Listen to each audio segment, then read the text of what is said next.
Hello and welcome to episode 10 of the Sportscast podcast. This week, myself, James and Jordan will go back over the opening Premier League weekend, a couple of fixtures of note from the EFL, and Jordan gets us up to date with Formula One.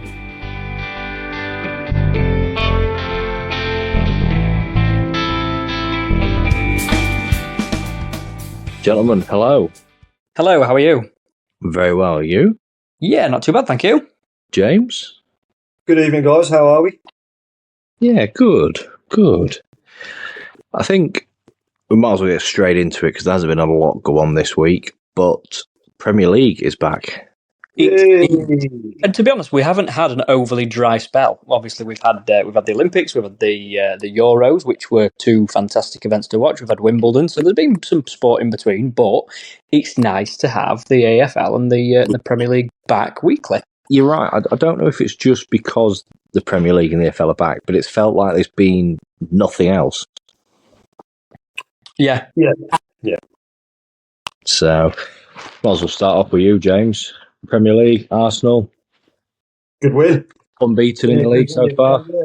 They look solid as well. The Arsenal team. They didn't look too bad. I think there's probably still a few positions where they need to strengthen slightly. But other than that, all in all, it was a good home win. I think it's, most of the games yesterday were good games. I watched the Liverpool and the Ipswich game. Yeah, And I take Ipswich. They deserved the goal in that game for me. They were absolutely phenomenal in the first half. I thought they were probably better with the ball as well. They did, yeah. I mean, I did say early on that they were going a bit. They seem to be going all out right from the start, and I said they'll get tired if they carry on like this. And I think Exactly the same thing I was going to say. Liverpool didn't have a shot on target in the first half. Ipswich were going hell for leather. And my thought process was, are they going to be able to keep this up in the second half? And obviously they did fall away.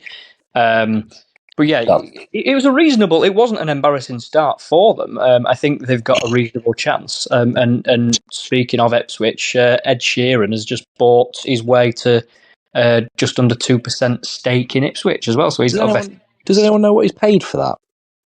I can't. Wow. There's the Norwich fan coming out on him. Yeah, it's an awkward boy. Overall, though, I think the opening weekend, I know we've still got a game to play tomorrow, Spurs, but I think most of the big teams all won. Obviously, Man United won, Liverpool won, Arsenal won. Newcastle, scrappy win over Southampton, red card, 1-0. Very iffy win, yeah. Mm-hmm. And then obviously City today, 2-0. Relatively convincing over Chelsea as well. So newly promoted Leicester City and Tottenham tomorrow to round off the first match day. Yeah, I think even Villa getting a result sort of finishes off sort of where they or carries on where they finished off last season as well. Yeah, Well, a bit like Everton, really, with a 3-0 Mullerin by Joy. That's not what they want.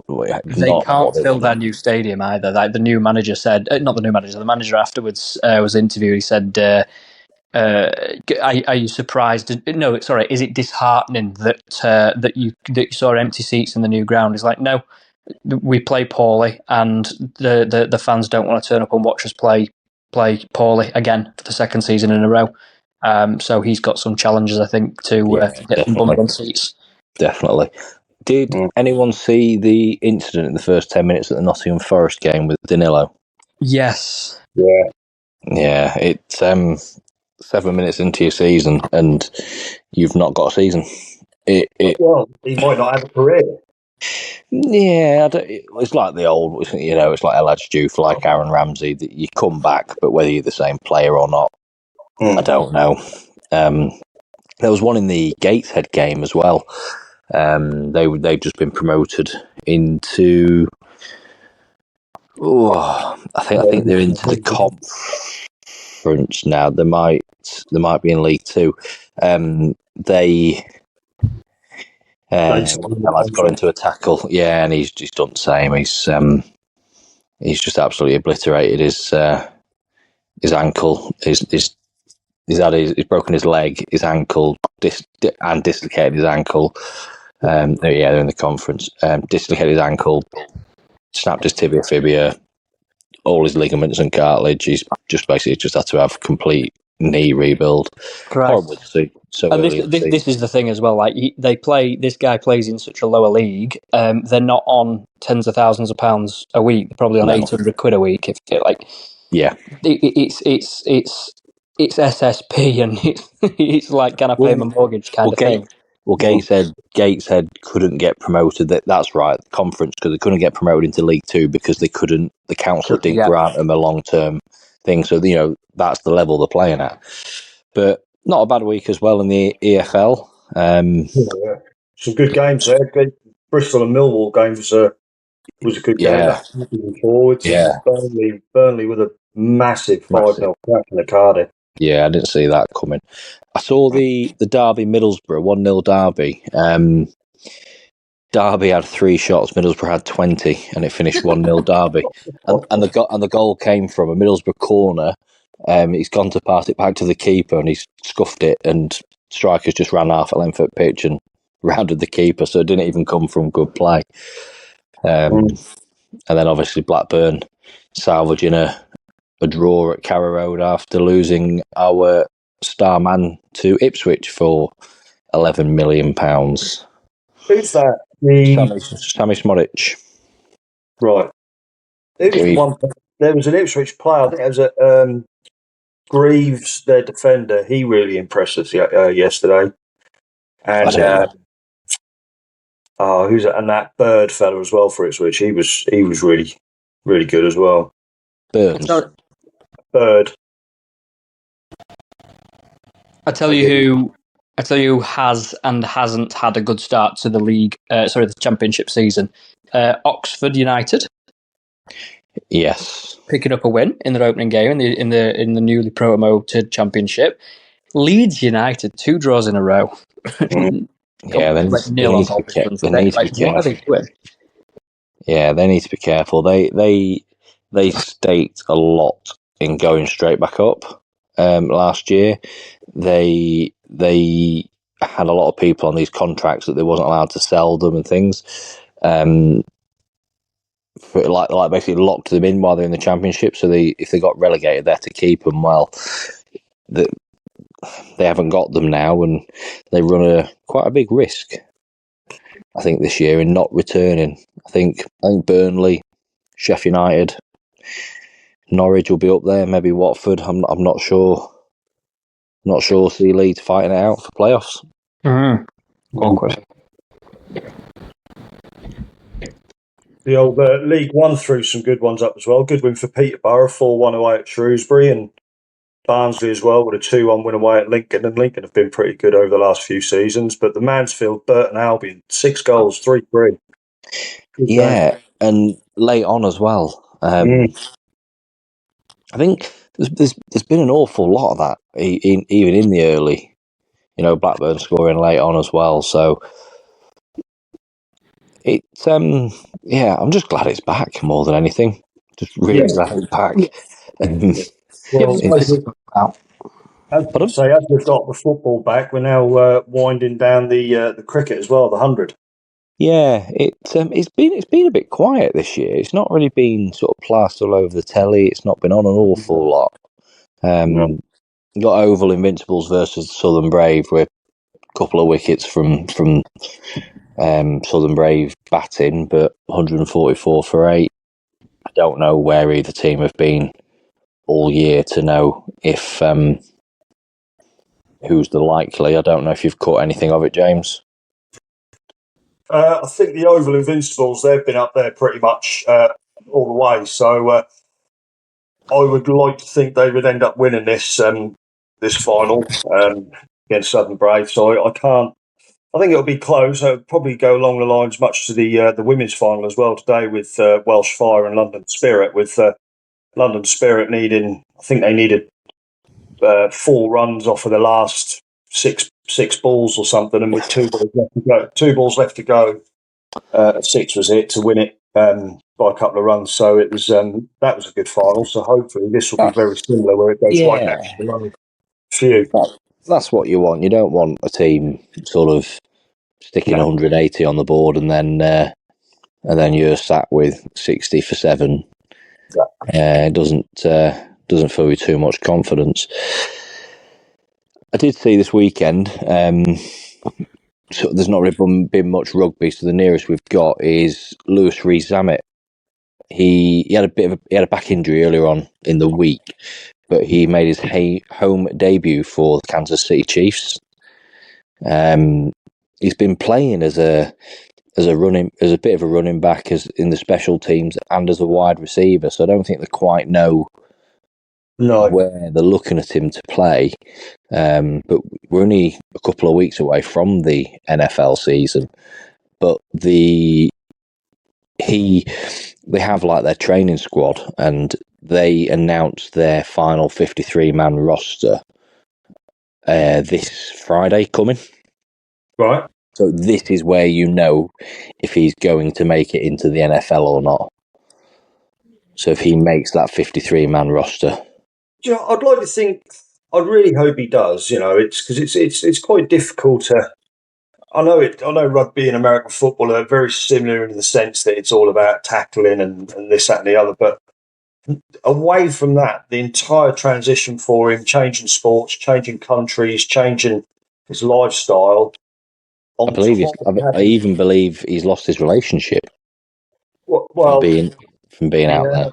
That wouldn't surprise me, to be honest with you. It's something that does happen from time to time. But, you know, on top of all of that, and with the injury, to even get on for pre-season against the Detroit Lions, I think he's done really, really well. And hopefully he does get into that 53-man squad, because I think they're playing the Ravens their first game. They are, on the 6th.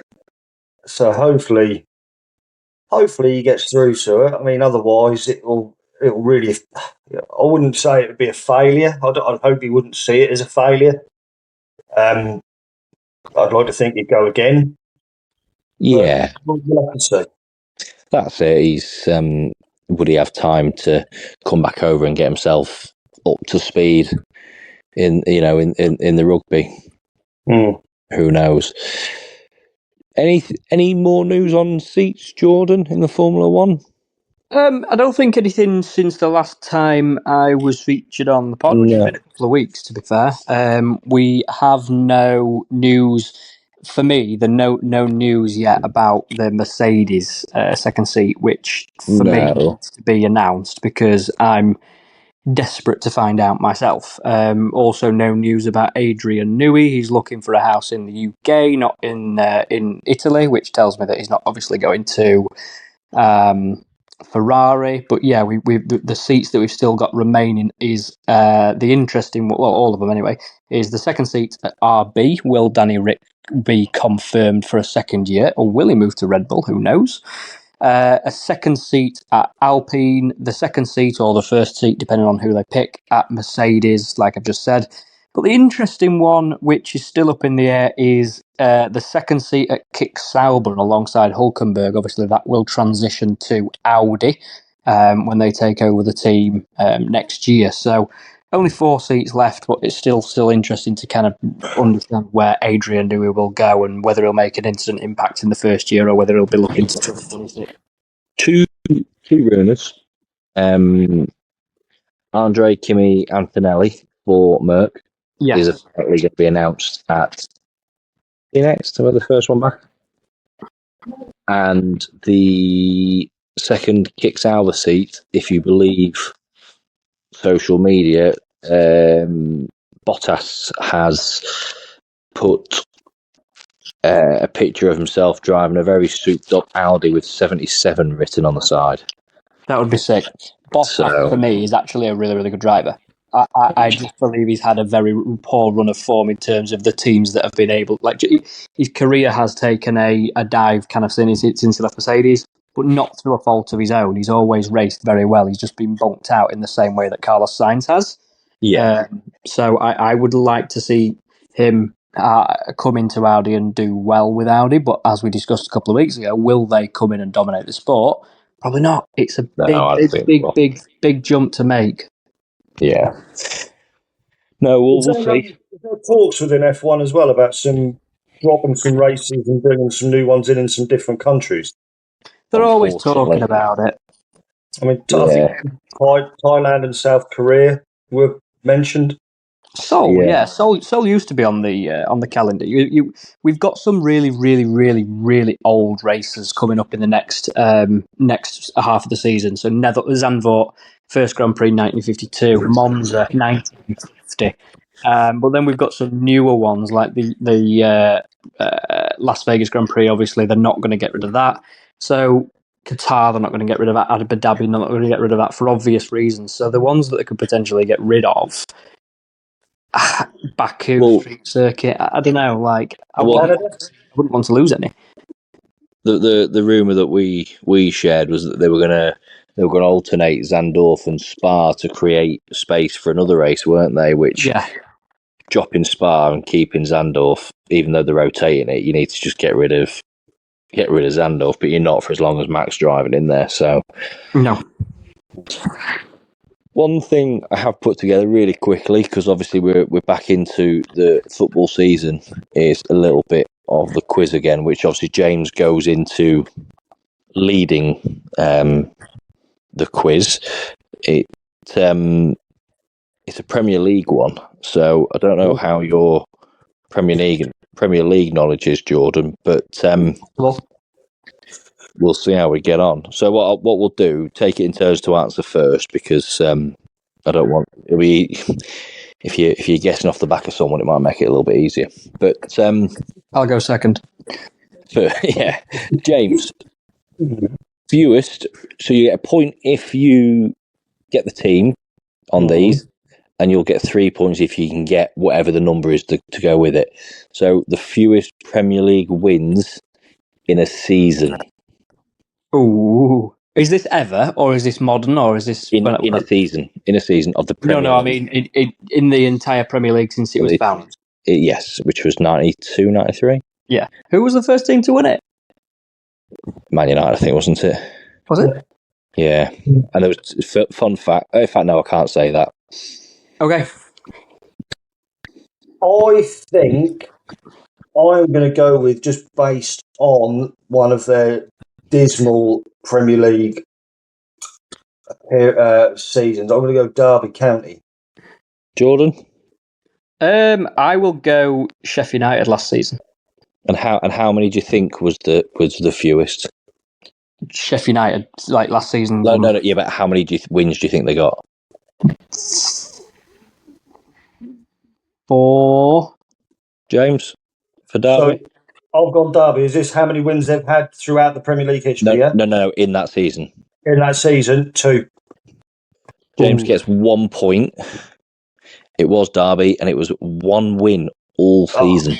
God. That was the 07-08. They only had about 6 points, didn't they, or something? This season? I think it was 13 points that year. Yeah. Next one then. So Jordan go first this one. Fewest away wins, and then how many wins do you think they had in a season? So if you're a diehard fan and you go home and away, how many wins do you think you saw your team get that year? And who was it? I don't know. Someone that's been in the Prem seldom. I'm going to say Huddersfield Town. With how many? With a away win. James? I am going to go with Swansea, and I'm going to go 3 away wins. Neither. Jordan was closest. It's Leeds. It was the opening match of the opening season, and they won none of their 21 away matches, because that year there was 22 teams in the Premier League. They lost every single away game. Yeah. Most consecutive home defeats. God, I haven't. So home defeats. I am going to go Cardiff, and I'm going to say 11. Jordan? QPR. 12. We've got a predicament. Someone's got the number right, but they've not got the team. It was Watford with 11. Ooh, Wow. no points. Imagine that home defeat. Yeah. 1100, good God. Jordan to go first because I think James might get this, but most relegations and how many? I don't even know. I have no idea. I'm going to say Forest 4. Don't know. James? I'm torn between two. I'm going to go West Brom with 5. Who was your second one? Norwich. It was Norwich with 6. Oh, I've got Norwich 4, West Brom 5 here. 5. This next one, I think for the next one, if you need to get the team, I'll do nearest on the number. Yeah. But the most yellow cards in a season. So 38 games, most yellow cards. James? Leeds. How many? 28. Smith? don't know. I was going to go Leeds as well. I'm going to say somebody like West Ham by 77. It's Chelsea. Oh. 105. Wow. That's 2.5 a game for every single game of the season. That was last year. Really?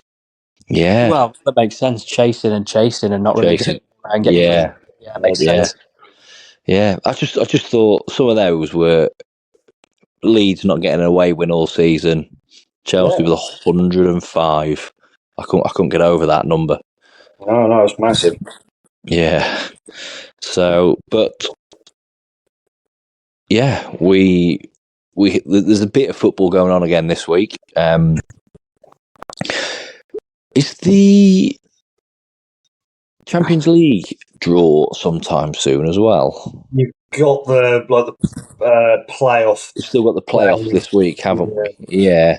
So there'll be a couple of weeks until that. There's nothing exciting happening around any midweek football apart from that. So we'll be back again. Nice Yorkshire derby next Friday night. Friday night. Yeah. Yeah, that'll be that'll lock half of Sheffield down. And then Ipswich start off, their second game of the season away at Man City. Talk about having it a nice, easy break in. So, yeah, and then Liverpool, Brentford. Who have Arsenal got next week? Villa away. So I think that's why you threw the season away last year. So that was, yeah. So why not get it over and done with early on this year? You never know. Gentlemen, see you again next week. Take care. See you later. Bye. Bye.